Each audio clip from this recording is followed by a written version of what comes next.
like I was doing a lengthy session on pre-flop hand selection with one of my students yesterday, and we were talking about, like, his question was, you know, I have queen 9 of hearts and limit hold'em, and the hijack opens, and I have queen 9 of hearts in the button.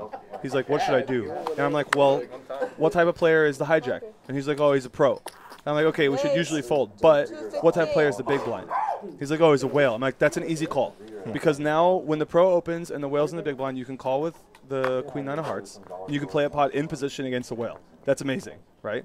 But if it's just like a pro opening and then like a nit in the big blind, you should just muck the hand. It's not gonna be fruitful into something you're gonna want. Or if it's like a whale opens, you should 3-bet. Yeah. Like things like that. Yeah. So it's always understanding like the dynamics of what's gonna happen and putting yourself in good spots. That's how you make money.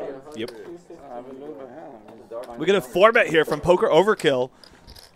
Oh my God, we get a 3-bet from Oscar Meyer Biener here with Jack 6 offsuit. A 4-bet from Poker Overkill, a tiny 4-bet, a min 4-bet, a really small sizing, and Young Paul with the nuts The deuces. makes the 5-bet.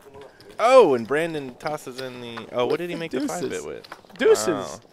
He's got the nuts, dude. He's got the best hand. Threes. There was threes. Israeli Ron's gonna fold the best hand here for sure. Can't call a 5-bet. Come on. The 8. Brandon already threw in the 8s. Did he? Brandon had 8s. Yeah. I mean, Young Paul does have the best hand in poker here.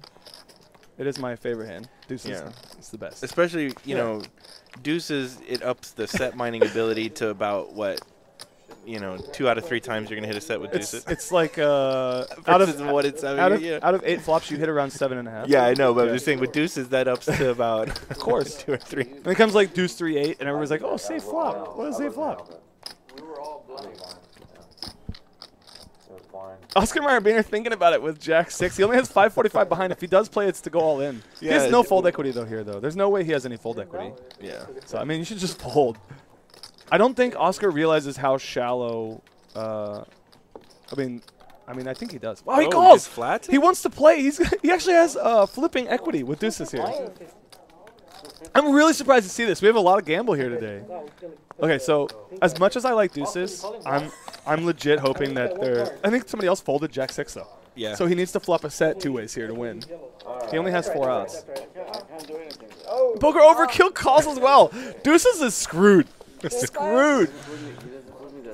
30-38. Yeah, look at that. Look at that. Look at that.